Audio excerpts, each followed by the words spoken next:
Are you tired of the same old pro wrestling?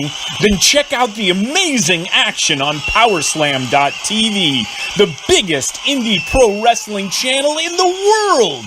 Get over 4,000 hours of the best pro wrestling events from over 110 of the biggest names in the industry from over 15 countries around the globe. Get your free trial today at Powerslam.tv.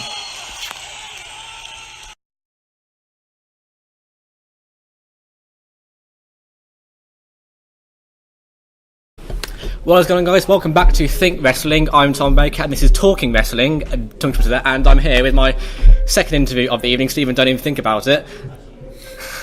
R.I.P. There's a like wooden gravestone over there.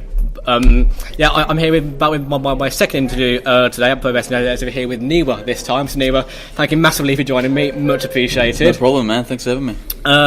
Literally a few minutes ago, this was with Eliza Rue. So again, these are very much together, but they'll be uploaded spaced out. But anyway, NIWA, thank you for joining me. Massively appreciate it. And this has been I've been trying to get you on the show for quite a long time. But really? Yeah. Well, it's a case of trying to sort something out at nothing but wrestling. Nothing but wrestling, yeah. And then the last pro wrestling subjective show. So I've been trying to work out when would be a good time for it, but I've always had something come up. So I'm very glad that I've now finally got the chance to actually do it. Dude. Fine, for sure. So thank you for joining me. So I wanted to start off. So you are originally from New Zealand, aren't you? Yeah, I'm from New Zealand. Yeah. So I want to ask what was it? Because I'm assuming it was a wrestling related choice. But what was it specifically that made you decide to move from New Zealand into, where is it now? Wolverhampton you're at now? Yeah, I'm in Wolverhampton now. But I mean,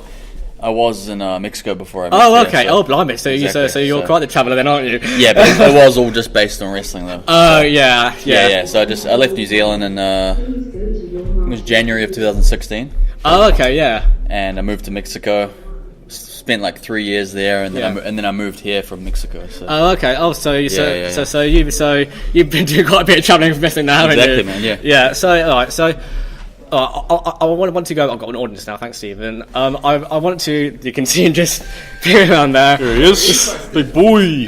So fair enough. Thank you for your interest. I wanted to go back to your first ever memory of wrestling, and first memory of just watching wrestling, or literally not necessarily what got you into it, because I know that can be a different thing. But the first thing you ever remember where it. No, it's the same thing. So. Oh, okay. Well, that's nice and easy then. My first memory of wrestling is just watching WCW on TV in New Zealand. Oh yeah. So I think it was about 99 or something, 98. I don't know exactly. I can't even remember exactly how old I was. I assume I was probably between 3 and 5 or something. Yeah. And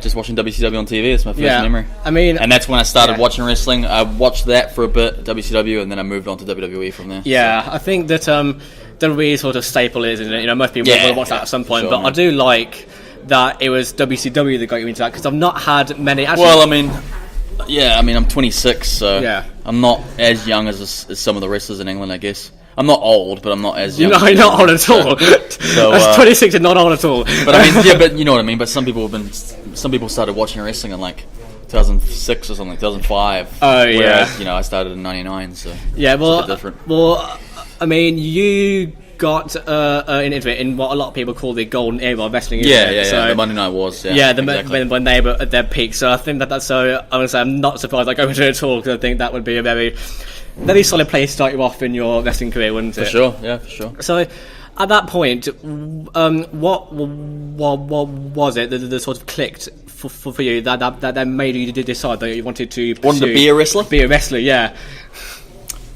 It wasn't when I was watching WCW. It was like probably when I was around like 11 or something. Oh, okay, yeah.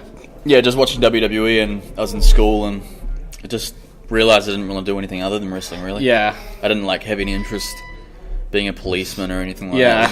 Just wrestling, really. It was basically wrestling or nothing for you. Kind of, yeah, man. I don't know.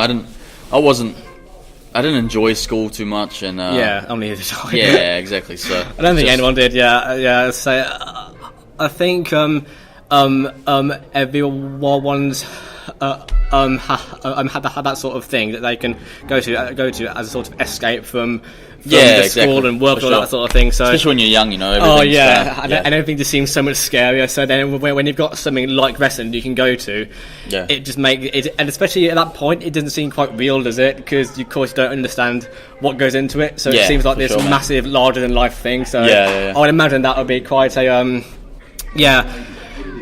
it's definitely a good escape route from all your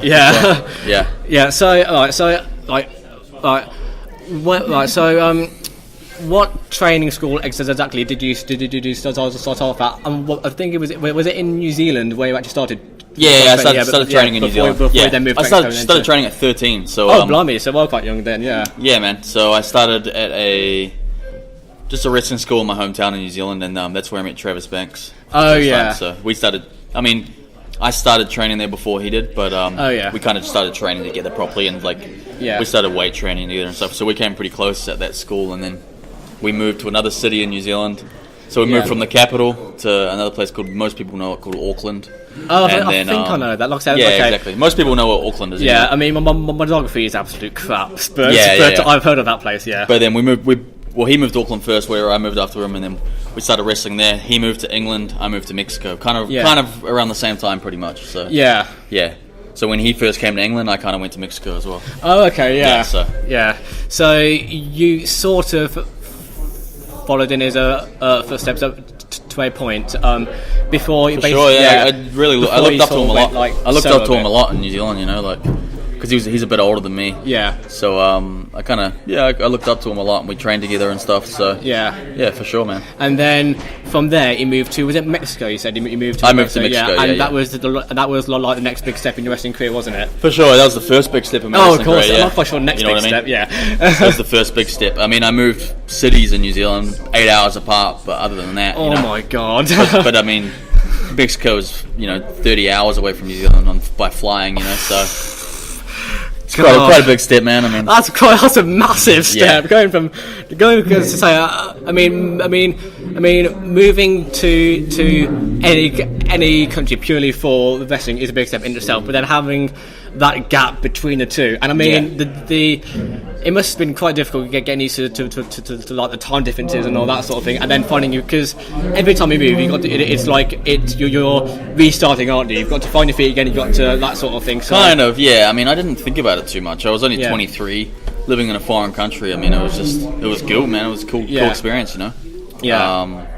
But yeah, it was a lot of fun. I think that's the best way to look at it. Only the worst part is obviously not seeing your family, because I mean, I didn't get to see I saw my mum and my siblings. I've only seen them in the last 3 years once. So. Oh yeah. So I mean, it's the same. I mean, sorry. I mean, there's sacrifices to make it in this sport, well, in this business more than anything. But I mean, that must have been really tough for you to. I mean, that's a really big change, isn't it? To go from living in a environment that you're used to then moving to not only a new country but and knowing like no one there. That must have been a massive kind of. I mean, you would think so, but it was kind of just. I don't know. I just enjoyed it. I didn't think about it too much. It wasn't like I wasn't stressing about it or anything. It was just fun. Yeah, I think that's the best way to look at it. Because I think the more you think about it, the more what we say about it. Because I mean, obviously, I'm going there for a reason. I'm going there to wrestle and stuff. Yeah. So it was kind of just. I looked at it as just going there to wrestle and just enjoy it, do everything I can and stuff, man. So, I think I think that really was sort of the best case. I mean, it worked out for the best, really, because you had a purpose to go there. I mean, you weren't going there just because you thought, I'll go here for the kicks. You were going there for the reason. So I think that would have made it a lot easier in terms of you not like overthinking and just thinking, like, I'm here for this, I'm going to do this. Yeah. So then, after you moved to Mexico, moving here was obviously the next big step, and the step that you are still currently in. So, but what was it specifically that made you decide you needed to leave Mexico and come to England to pursue your wrestling career? I didn't need to, but I just wanted to learn a different style. And stuff. Okay, I mean, yeah. Yeah, I mean, obviously there's a different style here in England. Yeah. There's a different style in Mexico, and there's a different style in New Zealand. There's different styles in everywhere. The thing with New Zealand is it's more like I would say more American. We kind of we base it off WWE and stuff. But, and obviously when you go to Mexico, you learn lucha libre. Yeah. So obviously I learned as much as I could in Mexico lucha libre wise, and I thought, oh well, I might as well go somewhere else and learn something else, you know. And sort of broaden your horizons a bit. Exactly, really, yeah. I mean, I think that it's always best in wrestling to not limit yourself to one particular style. Yeah. So if you've got that, I mean, you can, but it makes it harder to work matches. So I think if you've got the if you've got the experience and the knowledge of well, I mean that's what all the like the Jerichos and the Eddie Guerrero and all those kind of guys they all went around the world and stuff and learned as much as they could. So I mean I think you're adopting the best possible way to do it, because you're not like limiting yourself in terms of what you're making sure you get. And also at the same time, it's not just about wrestling as well; it's life experience, you know. Yeah, exactly. Yeah. So you go to Mexico, you're experiencing everything in Mexico. Yeah, then you go to England, you experience. It's different cultures. I mean, every country has their different cultures. So I mean, it must have been quite. I'd imagine quite not difficult, but quite sort of unusual to be constantly needing to adapt to the different cultures around the world which we're going to. Not too bad. I mean, I've always been like kind of independent and stuff, so it's quite easy for me to just kind of go somewhere and adapt to it. Really, I've always kind of done that, you know. I've never really been like a homesick kind of person or anything. Yeah, so. you're lucky. Exactly. So, I mean, I think I got homesick once, maybe in Mexico, and that was it. Yeah, well, I mean, I'm gonna guess that was after your first big move away, really. No, it was actually towards the end of being in Mexico. Okay, I was kind of like, I wasn't sick of being in Mexico, but it was just like I just needed to change, and that's when I came here, you know. So I think that's a really good way of looking at it. I mean, I know that it's. I mean, obviously, traveling the world is a challenge, but I think if you're looking at it in the way that you did, like I've got a purpose, I know why I do it, then I mean, I wouldn't say it makes it easier, but it makes it less stressful, certainly. I mean, it's still going to be as fiddly, but it would certainly make it less stressful, and it'd make it more enjoyable as well, I imagine, wouldn't it? For sure. Yeah, I mean, I imagine experiencing the different cultures and learning the different styles in each country made a much more enjoyable experience than just going through the motions and trying to survive independently. Yeah, exactly, for sure. Yeah. So, how long now do you think you've been wrestling for at this point? Probably 10 years. I think it's 10 years now, So I mean, like I said, I started at 13. I started training at 13. Yeah. But I didn't really start having like matches until I was about 16. I'm 26 now. So there was a sort of 3-year. Kind of. I mean, I had 4 matches in that 3 years. From 13 to 16, I had 4 matches. So you can't really. That's not really anything to count. You know. Yeah. Well, I mean, those I imagine are just sort of tasted really. It's so you can get used to the. But when I turned 16, it was kind of that's when it started getting like not full time, but that's when it started getting consistent. Matches and stuff, so you actually started young then. I mean, most people get into, start their sort of regular wrestling career. Yeah, I mean, 18 or even early 20s. Yeah, exactly. You started young. Yeah, I started young, man. The opportunity came up when I was like 13, and I was like, okay, I'll do it. I think I think you've had a really great start then, because I mean, starting young helps a lot. I mean, it gives you a lot of time, and you learn best when you're young, doesn't it? For sure. Especially when you're learning something you enjoy. So I imagine that played a lot into the 3 years of, and into the 3 years of training before you doing it not full time but at least part time. Yeah. The being young and eager to learn more about what you can do to improve your in-ring style. Exactly, for sure. Yeah. So I want to ask, what is your in-ring style? Because you mentioned that that you've learned styles from different countries, New Zealand, Mexico, and England. So, what would you say is the one you try to revolve most of what you do in the ring around? Kind of just depends, really. It depends where I'm wrestling, who I'm wrestling. Yeah. I mean, if I'm wrestling a bigger guy, I'll use some lucha libre or high flying stuff. If I'm wrestling someone the same size as me, then I'll kind of just, I don't know, it depends. It just really just depends. Yeah. It just depends on the crowd, the show. Exactly. The guy you're so I competing guess against, really the answer is a bit of a hybrid, I guess, at the moment. I think that's the best way to do it, Exactly. I mean, you've got experience in everything. Especially with wrestling nowadays, a lot of people want to see everything, so you got to kind of do. Yeah, you got to do a variety of things. You got to fly. You got to pick people. Oh up yeah, and stuff, I mean, it's something that pops the crowd massively. They love seeing it. So. Yeah, exactly. So in your what you said, so you said what you're 26-year-olds now. 26. Yeah. So you've been wrestling for now 3 years, haven't you? Sorry. Not 3 years, 10 years. 10 I'm not years, sure why I said. years. I don't know why I said 3 years there. Yeah, 10 years. So you're wrestling now for 10 years, so I'll get that right next time. So you're wrestling for 10 years. So in that time, all right, what would you say for you has been has been the highlight of your career? And when I say that, I don't mean like your favourite match. I mean favourite moment, whether it's match. Winning a title, meetings, a certain training session you did. Like, what's been your biggest highlight in the 10 years you've been doing this for? Probably. I don't know if I can choose one, but I mean, let's say I'll choose a couple. I mean, just wrestling at an arena Mexico in Mexico City. An arena. God, that's 16,000 seats. Oh man, that's quite. That was good. I mean, even just like last weekend having a match, I wrestled Sean Custom in Nottingham. Oh yeah, and that was a highlight for me. Yeah, it was a good match. Was that at a camera? No, it wasn't a camera. WrestleGate. Yeah, exactly. But yeah, man. I mean, I've got quite a few. It's hard to just think of all of them on the top of my head right now. Yeah. But I've had a lot of good memories in wrestling. Yeah, so. I mean, I think that's the best way to have it. The more good memories you got, the more you enjoy what you're doing. Yeah. So, who would you say you're?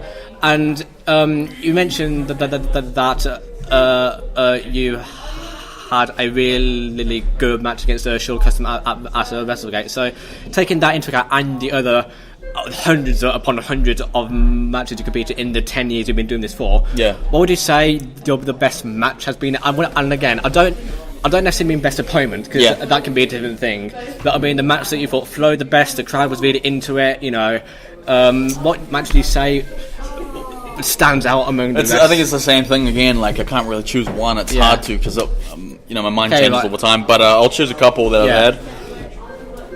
I had a big 6-man tag in Mexico that was really good against 3 legends in Mexico. Yeah. When I kind of first broke into CMLL. I know that, but I don't think I know what it stands for. Consejo Mundial de Lucha Libre. Yeah, it's Spanish. But, But yeah, when I first broke into there, I had a big 6-man tag that I really enjoyed. Yeah. What else? I've had because the style in Mexico is usually 3 versus 3. You don't really do much else other than that. So I've had a lot of 6-man tag matches. Yeah. Since I arrived in the UK, I wrestled Travis in Cardiff.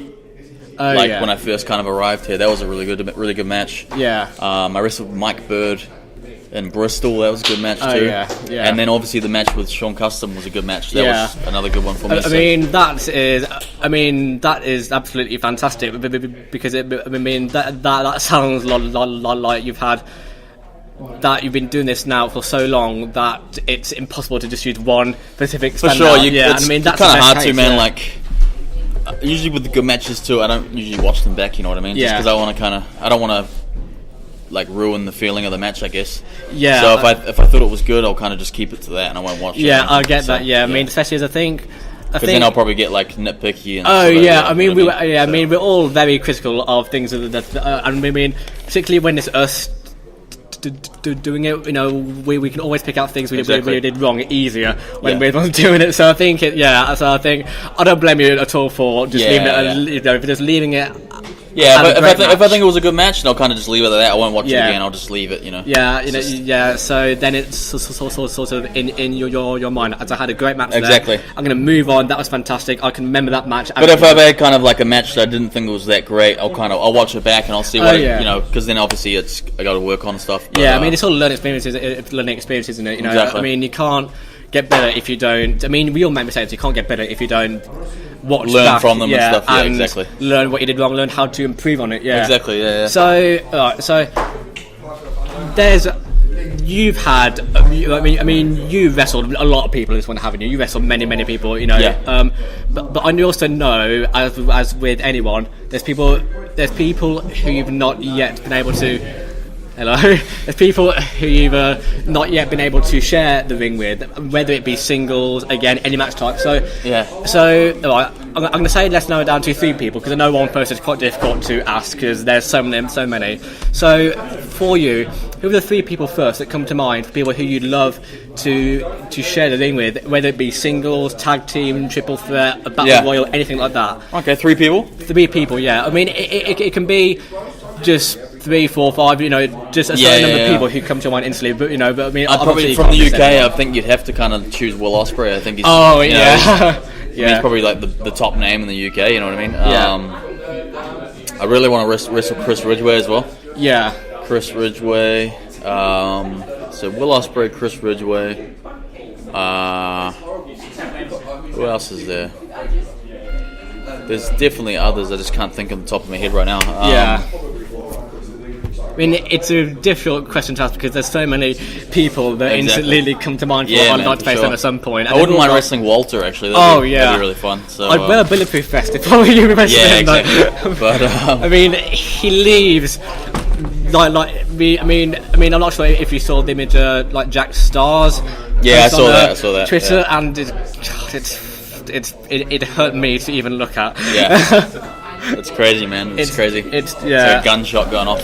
It sounds like that. Yeah. I mean, I'm not sure. I mean, if you're aware of the match he had with David Starr for the Fight Club Pro last year, but it was David Starr on the barricade, and not lying when I generally sounded like he broke the sound barrier. Oh, really? It was, and then I spoke to David Starr. This is about a good hour after the match, and his chest was still like glowing red. I just sort of thought, fuck, man. It's crazy, right? It doesn't look. He's a big dude, man. Massively fun, no. Yeah. So who would you say your biggest inspirations were for deciding? And when I say that, I don't mean people who you necessarily grew up watching, you know, but I mean in terms of people, you know, who you spoke to very regularly. Was there anyone who stood out particularly for really helping you get into the wrestling business as a trainee? Well, the guy that helped me get in was a guy who was my neighbour. Oh, okay. He wrestled. He wrestled as Chrome. He doesn't wrestle anymore, but he was kind of just the guy that he taught me how to a little bit. He taught me a few things with wrestling and stuff in the backyard. Yeah. And then eventually he offered me to come down to the training school when I was 13. Yeah. And it was like, I think it was, you just pay $120 New Zealand dollars, so it's about £60. Yeah. And you pay £60 and that's it. You don't pay anything else. Oh, and you can come down and wrestle whenever you want. And that's really good. Yeah, man. So it was good. I mean, I think that works so much better than the sort of £5 per session thing. Yeah, it was really cheap, and I mean that's a great deal. And then I first arrived at the training school, started training, and then I finally got my first match. And then after that, it was kind of just it just went on from there. So So your character to work in ring, from my experience, it's more. I mean, you don't really. I mean, okay, now this may be completely wrong. If it is, then please do correct me. But from my perspective, anyway, you seem to rely more on your talent as a performer, talent as a wrestler, than your gimmick work, if that makes sense. For sure, yeah. I mean, you don't I don't really seem have a gimmick at the moment. You know I mean, it comes across that you certainly work best just being yourself, going out there wrestling. And for sure, I mean, I'm working on stuff like there will be, I'm trying to add little things, but you'll see in the future there'll be like a few changes coming up with wrestling and stuff. Yeah, so I won't always be like this. I'm just working on a couple of things, and then eventually you'll see that it'll kind of change, and I won't be how I am now. You know what I mean? Okay, so, but you'll see it soon. It'll be in the next couple of months. So will that be more sort of babyface heel stuff, or will it be? Who knows, man? It depends where I wrestle. I mean, whatever wherever I go, it's kind of different. When I was last weekend in Nottingham, I kind of just felt like being a bit more on the ruthless sort of side. Yeah.